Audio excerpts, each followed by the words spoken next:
Bem-vindo ao nosso episódio número 6 dessa série de rinoplastia. Se vocês não seguem meu canal, comecem a seguir, porque nele a gente vai fazer pelo menos acho que umas 50 vídeos desses que eu estou fazendo, hoje é o número 6, com o intuito de esclarecer todos os passos para serem feitos uma rinoplastia, ou seja, é muita coisa que a gente precisa. E hoje nós vamos falar especificamente sobre os exames pré-operatório e o planejamento cirúrgico.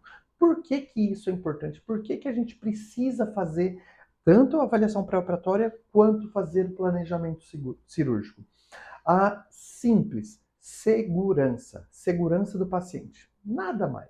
Eu vou explicar um pouquinho mais detalhado essa questão, mas basicamente a gente precisa fazer os exames pré-operatórios e o planejamento cirúrgico para ter segurança, tá? Então, dá para chegar aqui e falar, cara, eu quero operar o mais rápido possível, dá para ser hoje à tarde? Calma, vamos primeiro pensar na segurança, e para a segurança a gente precisa, então, desses dois fatores que eu estou falando. Então vamos começar sobre os exames pré-operatórios mais específicos. O que que a gente pede no mínimo de exame pré-operatório? Eletrocardiograma. Para que vai ter que saber do meu coração? Tá bom, eu sou jovem, não tem nada. Ok. Se você é jovem e não tem nada, ótimo, seu exame vai vir normal e realmente a gente não vai precisar se preocupar com muita questão. Agora, muitos jovens também têm algumas alterações cardíacas que não vão comprometer em nada a cirurgia.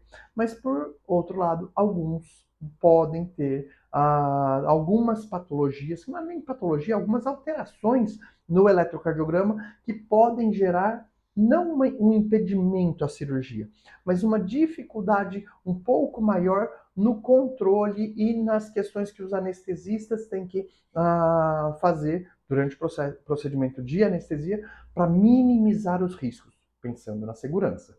Além, então, da avaliação cardiológica, que basicamente a gente faz por conta da anestesia, tem os exames básicos de sangue. Quais são os exames básicos de sangue? Hemograma e coagulograma. Para que fazer um hemograma e para que fazer um coagulograma?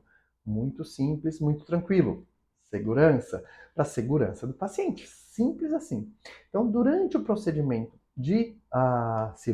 procedimento cirúrgico da rinoplastia, o que a gente precisa fazer? A gente vai fazer algumas incisões, basicamente aqui no meio, e essas incisões vão levar a algum tipo de sangramento.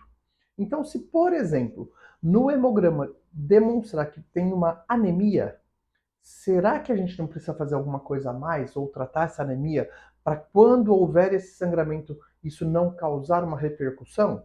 Não sei, depende de cada grau de anemia, claro, mas é algo que a gente tem que pensar. Ou ainda, quando a gente faz a incisão, a gente espera que o corpo dê conta de parar de sangrar. Então, se a gente corta, acidente doméstico, corta qualquer coisa no nosso corpo, normalmente para de sangrar sozinho. Isso para quem não tem alterações de coagulação.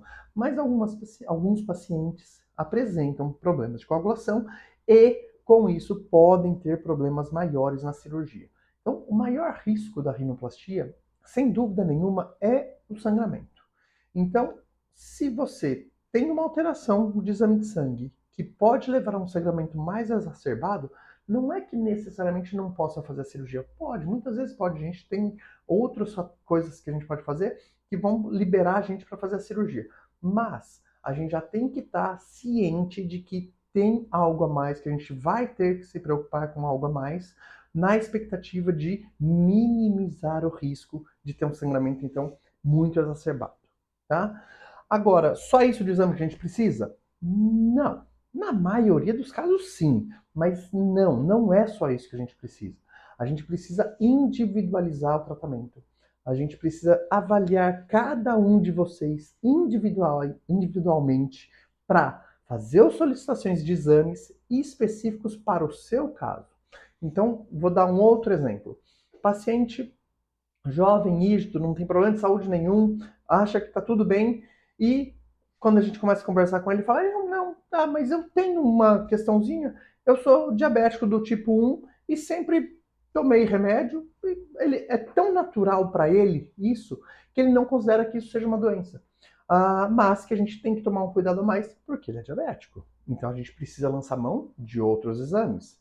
Ou ainda, vamos imaginar outra patologia, asma. O paciente tem asma? Tá. Qual que é o grau da asma? Uma asma leve? Uma asma grave? É intermitente? É perene? Como que é essa asma do paciente? Quando foi a última crise que ele teve? Porque, afinal de contas, no procedimento anestésico da rinoplastia, a maioria das vezes, também pensando na segurança do paciente, a gente vai pedir para fazer uma anestesia geral, no qual o paciente vai ser entubado. E com isso, a gente precisa que esse pulmão esteja bom, que não tenha problema para passar a cirurgia com menor chance de ter algum tipo de complicação. Então, a asma é uma outra doença que a gente, quando individualizado, que a gente identifica que um paciente que já teve asma ou tem asma, ou que já está em crise, ou teve crise, qualquer coisa nesse sentido, a gente vai tomar algumas precauções a mais e às vezes fazer outros exames. Vamos voltar agora de novo para o otorrino. A gente precisa de exame de imagem, por exemplo, para todo mundo? Não, a maioria dos pacientes a gente não precisa nem de exame de imagem. Por quê?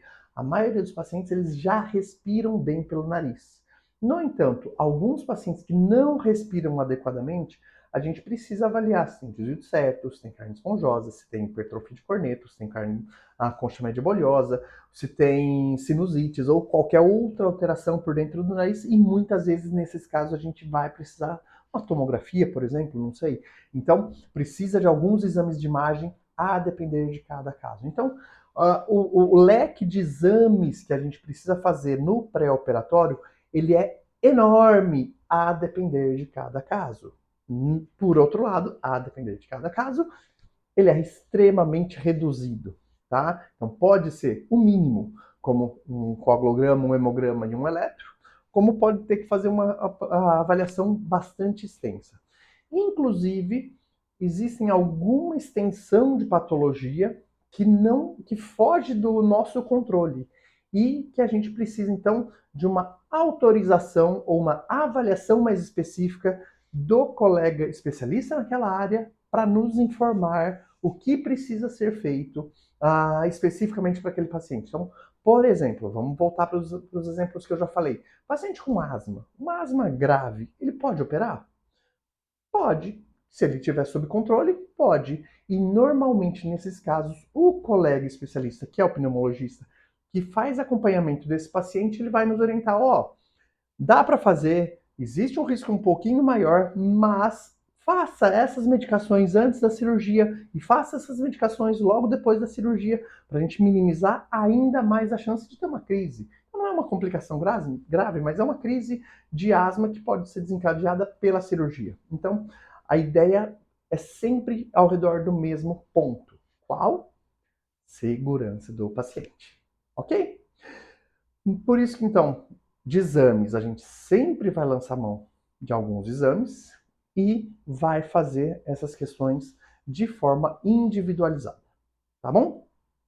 Deixa eu olhar minha colinha aqui, o que mais que eu preciso passar para vocês? Planejamento. Sim, eu falei que era os exames e o planejamento. O que vai vir de planejamento cirúrgico? Por que a gente precisa planejar a cirurgia? Não é só deitar na maca de cirurgia e operar e deixar o nariz bonito? Mais ou menos. Até podíamos fazer isso. No entanto, a gente não faz. É preferível fazer um planejamento. Por quê? Mesma coisa, segurança do paciente. Então, o que demanda o planejamento? Vamos lá, vamos começar de novo. O planejamento cirúrgico é: o paciente tem o desejo de fazer uma cirurgia de nariz, tem o desejo de melhorar a estética do nariz, fazer uma rinoplastia. Ele tem alguma doença? Eu preciso me planejar. Ele tem alguma doença? Ele toma algum remédio? Ele tem alguma alergia? Ele tem alergia medicamentosa? Ele tem alergia de contato com alguma coisa? Um exemplo de contato é: existem pacientes que têm alergia a látex. E qual que é o problema da alergia a látex? Simples. No centro cirúrgico, muita coisa é feita de látex, desde luva até parte do material que o anestesista usa na intubação. Então, existem mecanismos da gente evitar usar o látex? Sim, a gente vai usar luva de borracha, vai usar material que não contenha látex no carrinho do anestesista, e com isso a gente consegue, então, baseado no planejamento prévio, aumentar a segurança do paciente, porque a gente não vai utilizar algumas questões bastante importantes, como o látex, por exemplo. Mesma coisa de alergias.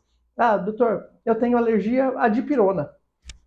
Tá, a gente usa de rotina a dipirona no centro cirúrgico. Para quê? Para evitar dores.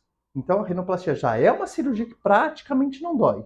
No entanto, todo corte vai provocar algum grau de dor mínimo, que normalmente na própria rinoplastia, o dipirona que a gente faz na hora da cirurgia já é suficiente para não levar uma dor posterior. Mas a gente usa dipirona no intraoperatório. Ou seja, se o paciente tem uma alergia à dipirona, a gente não vai usar dipirona, vai usar outra medicação, sei lá, o paracetamol, o ibuprofeno, qualquer uma medicação para evitar dor.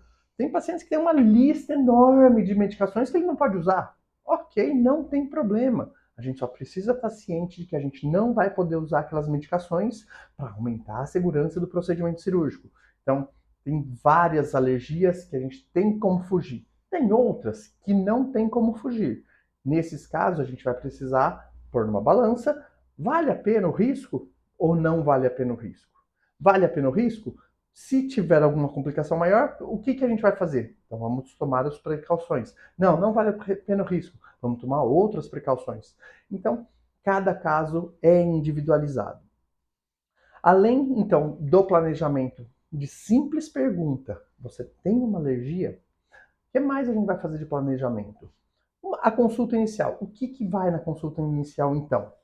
Fotografias. Vocês vão ver que a gente bate um monte de fotografias, normalmente umas 10, 15 fotografias do rosto, nas mais diversas posições, sorrindo, sem sorrir, olhando para cima, olhando para baixo, olhando para o lado, para o outro. É um monte de fotografia que eu mesmo faço aqui no consultório, com o estúdio fotográfico que a gente tem aqui no consultório, no qual a gente vai procurar os defeitos que existem no nariz e que muitas vezes a gente não tem controle sobre esses defeitos e que se a gente não mostra para o paciente que ele tem alguma assimetria, por exemplo, ele vai continuar tendo aquelas assimetrias e vai ficar insatisfeito com a cirurgia. Eu vou dar um exemplo de uma delas, que é uma das assimetrias que eu mais encontro aqui no consultório. Quando a gente pega a foto exatamente de frente assim, a gente vai olhar a altura das duas implantações da narina e de repente a gente olha, ela é um pouquinho torta, ela é um pouquinho mais baixa de um lado do que do outro. Isso, por que que tem essa assimetria da implantação dos narines? Isso normalmente é decorrente da base óssea. A gente não vai mexer na base óssea do rosto. Então, essa assimetria de implantação das asas nasais que leva à assimetria das narinas, normalmente ela vai permanecer depois da cirurgia. Pode ser que ela minimize, porque a gente tenta fazer algum procedimento para melhorar essa assimetria, mas perfeitamente isso provavelmente não vai ficar, porque existe uma alteração de base óssea. Então, no planejamento cirúrgico, a gente faz inúmeras fotos para identificar o que é possível alterar e o que não é possível alterar. E com isso a gente conversa com vocês na expectativa de entender o que está incomodando. Ah, mas isso daí me incomoda muito. Tá, mas provavelmente não vai mudar. Ah, então não opero.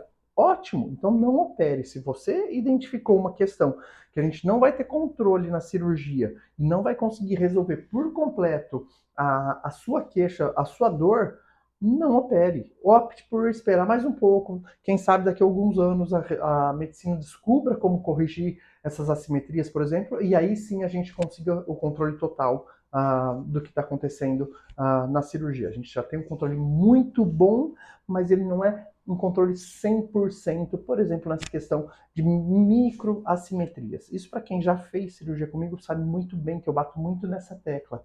Que a maior queixa que a gente vê, principalmente na internet, é ele deixou meu nariz torto. Daí a gente vai olhar qual que foi a tortuosidade que aconteceu naquela ou naquela outra cirurgia, e muitas vezes está relacionado a um mau planejamento, a uma mal informação, no qual a assimetria já existia e ela continua existindo, porque é uma assimetria que a gente não consegue ter controle sobre ela, tá? Então, isso é muito claro quando a gente vê algum paciente que tem lábio leporino, por exemplo. eles têm uma assimetria muito importante das narinas por conta da ausência óssea que tem em um ou dos dois lados do assoalho nasal. E isso leva a uma assimetria. E essa assimetria, por mais que a gente tente colocar algum enxerto por baixo para levantar essa base nasal, ela vai permanecer com assimetrias. Então a gente vê grandes nomes da rinoplastia mundial colocando fotos no Instagram, por exemplo, e continuam com assimetrias. Ou seja, por que a pessoa colocou uma foto que tinha uma assimetria e continua com uma assimetria? Para falar mal dela mesma? Não. Porque muitas vezes é nesse ponto que a gente fala, nossa, olha como era assimétrico e olha como ficou menos assimétrico. Perfeito, pouco provável, mas ficou menos assimétrico. Ou seja, isso é um ganho enorme na vida do paciente. Tá? Então, são outros exemplos. Que mais? Simulações. E aí entra o que eu sempre falo, expectativa. Então, na avaliação individualizada, pré-operatória, na organização da cirurgia, o que a gente precisa fazer? A simulação. Para que fazer a simulação? Para vocês entenderem aonde a gente quer chegar. Então, o seu nariz é desse jeito e eu quero chegar neste nível de nariz. Para você, esse nível está ok? Ou para você, seu nível está aqui ou aqui? Enquanto esses dois níveis não forem iguais, eles têm que ser o mais simétrico possível, não vai ficar boa a cirurgia. Isso eu bato na tecla em vários vídeos que eu já fiz e que vou fazer, porque a expectativa ela tem que ser simétrica. Não adianta eu colocar o nariz nesse patamar e vocês quererem um nariz menos ou mais, independente do que for, se não for a mesma expectativa, não vai ficar boa a cirurgia. Vocês têm que ter a mesma expectativa que a gente para fazer a cirurgia.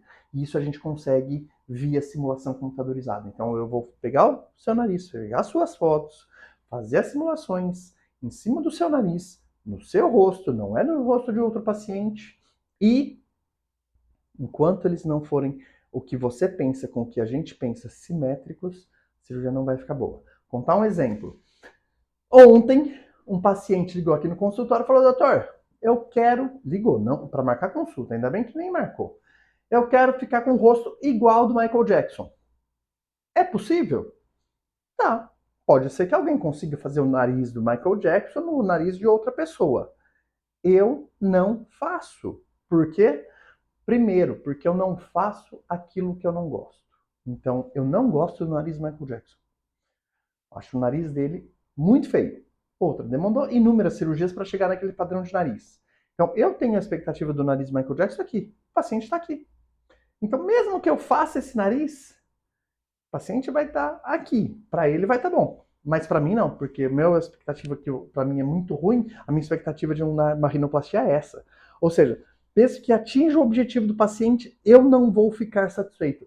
Não vai dar certo. Então, eu não faço aquilo que eu não gosto. Então, eu tenho que gostar do nariz e o paciente tem que gostar do nariz que eu faço. E não querer um nariz onde não dá liga, não dá liga. Então, quando o paciente quer um nariz que, na minha opinião, não vai ficar bom no rosto dele, um tipo de nariz, eu quero um nariz muito levantado, eu quero mais abaixado, eu quero mais largo, eu quero mais fino, e não condizer com a expectativa que eu tenho, eu não faço, porque eu tenho certeza que não vai ficar bom das duas expectativas estarem assimétricas.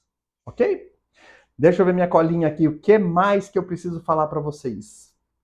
Então, das simulações eu já disse. Duas coisinhas a mais que eu preciso falar. Uma é a escolha da técnica, então isso a gente também faz no pré-operatório. Então, qual técnica que eu vou usar no seu nariz? É uma rinoplastia preservadora? É uma rinoplastia estruturada? É uma rinoplastia híbrida, preservadora com estruturada? É uma rinoplastia secundária? Vou usar cartilagem de costela ou não vou usar cartilagem de costela? Vou usar cartilagem de orelha ou não vou usar cartilagem de orelha? Você já fez alguma cirurgia no nariz anteriormente? Uma septoplastia, por exemplo? Vai precisar de mais outras cirurgias? É possível resolver todas as suas queixas numa única cirurgia ou a gente precisa fazer 2 ou 3 cirurgias em virtude de definições individuais, que é raro, mas pode acontecer, da gente precisar de mais de uma cirurgia porque a gente precisa esperar o nariz se consolidar, isso é mais nas cirurgias secundárias. A gente precisa esperar o nariz se consolidar em algumas questões para depois corrigir outras, então mais relacionada às assimetrias. Tudo isso que eu estou falando tem que ser feito no pré-operatório. Eu tenho que falar para vocês, ó, no seu caso, eu vou fazer uma cirurgia de costela. Como que você vai para uma cirurgia sem saber o que o cirurgião vai fazer, pensando que vai operar só o nariz e de repente você sai com um corte na costela? Já pensou que loucura é isso? É plausível? Sim, é plausível. Mas não era melhor vocês estarem sabendo que vai cortar aqui também para operar o nariz? Porque eu vou precisar pegar um enxertinho daqui, um pedacinho de cartilagem para pôr aqui? Não é simples. Então, vocês precisam ter esse tratamento individualizado, que eu vou explicar para vocês. Ó, na sua cirurgia, eu vou usar essa técnica, e para fazer essa técnica, eu preciso disso, e para fazer isso, eu preciso daquilo, e para fazer aquilo, eu preciso do outro. E com isso, vocês compreenderem toda a estrutura do que vocês vão passar. E daí entra o último passo desse vídeo, que é dia cirúrgico. Como que é o dia cirúrgico de uma cirurgia? Simples. Tem que ter passado anteriormente, também na avaliação inicial, ou nas avaliações iniciais, antes da cirurgia. Então, precisa de jejum? Precisa parar de comer? Precisa parar de beber água para fazer uma cirurgia? Sim, precisa. E cada serviço exige um tempo específico. Alguns exigem um tempo específico para líquido, outros para sólidos, alguns líquidos e sólidos, alguns estendem um pouco mais de tempo, alguns estendem um pouco menos de tempo, a depender de cada caso. E isso está muito relacionado com a equipe anestésica. E como cada hospital tem a sua equipe anestésica, tem uma variaçãozinha de um para outro hospital, de como vai ser o jejum, do que precisa ser feito, do que não precisa ser feito, como que o paciente vai se preparar para a cirurgia. Outro, a gente faz um monte de exame, em alguns casos, para a cirurgia. E o que acontece no dia? O paciente fala, ah não, não trouxe, achei que não precisava. Como assim? A gente precisa dos exames para mostrar para a equipe anestésica, nós precisamos dos exames para ver o nariz por dentro, uma tomografia, por exemplo, na hora da cirurgia, dentro da sala cirúrgica. Ou seja, isso precisa ter orientação prévia. A gente precisa orientar vocês previamente de como vai ser o dia da cirurgia. Então, o que levar, o que não levar, documento para levar, a hora que tem que chegar no hospital, o que precisa fazer no hospital, então fazer a admissão, o que precisa de carteirinha de convênio, quando é o caso, cada definição dessa, do que vai acontecer no dia da cirurgia, vocês precisam estar sabendo também. E isso tem que saber anterior à cirurgia, não adianta saber na hora. 2 exemplos a mais: cigarro e álcool. Não pode fumar na véspera da cirurgia. E não pode beber álcool na véspera da cirurgia. Se vocês tiverem essas duas, encher a cara ou ficar fumando no dia anterior da cirurgia, vai atrapalhar a cicatrização ou vai atrapalhar a anestesia. Ou seja, duas questões que a gente não quer de jeito nenhum. Então também entra dentro das orientações que a gente vai passar anteriormente à cirurgia, ok? 3 perguntinhas que eu anotei aqui. Todo mundo precisa fazer os mesmos exames? Não, não é todo mundo que precisa fazer os mesmos exames.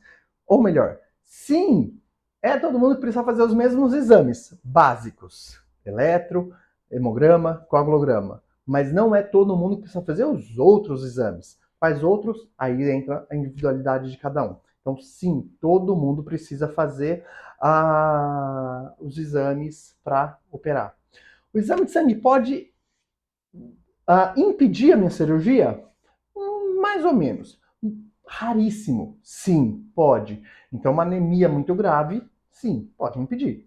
Mas uma alteração de coagulação, uma doença com nome esquisito, von Willebrand, por exemplo, é uma cirurgia, é uma alteração relativamente comum, que pode aumentar o risco de sangramento, mas que basta a gente fazer algumas precauções, algumas medicações antes da cirurgia que resolve o problema e a gente pode operar normalmente. Ou seja, dá para fazer a cirurgia mesmo com o exame alterado? Sim, com alguns cuidados a mais, é possível fazer sim. Se meu coração ou pressão não estiverem bons, dá para operar? Depende, claro que depende. Mas, se tiver com um pouquinho de pressão alta, normalmente, isso é decorrente de ansiedade que sempre gera na véspera da cirurgia. Essa ansiedade, se for controlada, ótimo, a gente consegue fazer umas medicações para baixar esse nível de pressão e conseguir operar normalmente, mas em alguns casos, onde tiver uma pressão extremamente descontrolada, paciente sintomático, sim, a gente vai impedir a cirurgia e vai remarcar para fazer num outro momento, quando tiver com tudo mais controlado. Ok? Então, era isso que eu tinha para falar para vocês. Os exames pré-operatórios não são uma burocracia, não é uma questão que a gente faz só por fazer. Eles têm um motivo para a gente fazer esses exames, então não é burocracia, é essencial. As orientações que a gente passa também são essenciais para o sucesso da cirurgia, para a gente minimizar o risco e, de novo, aumentar a segurança do procedimento, ok? Tiverem algumas dúvidas, qualquer dúvida, pode escrever aqui. Eu mesmo que faço as respostas, eu que respondo todos os questionamentos que vocês fazem. Se não curtiram ainda o canal, curtam o canal, comecem a seguir. Eu sempre estou falando isso, essa série da rinoplastia, se não me engano, eu vou fazer quase 50 episódios, então vou durar 2 anos fazendo esses episódios. Eu estou tentando fazer a cada 15 dias. Às vezes eu falho por questões aqui do consultório que eu estou muito ocupado ou porque eu viajei. Então pode ser que estenda até um pouco mais de 2 anos fazendo esses vídeos para vocês, mas na expectativa de que todas as dúvidas que vocês possam ter, a gente consiga sanar. Então, curta o canal, compartilhe para quem você saiba que vai precisar dessas informações ou que quer fazer uma rinoplastia e me siga. Se tiver qualquer outra dúvida também, pode entrar lá no Instagram, manda direto para mim no meu Instagram, porque também sou eu que respondo os meus Instagrams, ok? Acho que é isso. Acredito que eu volto a ver vocês daqui 15 dias no próximo episódio, no episódio número 7, se não me engano, que já estou começando a esquecer e vai piorar para frente, porque são muitos episódios mesmo que a gente vai fazer. Pessoal, tchau, fiquem com Deus.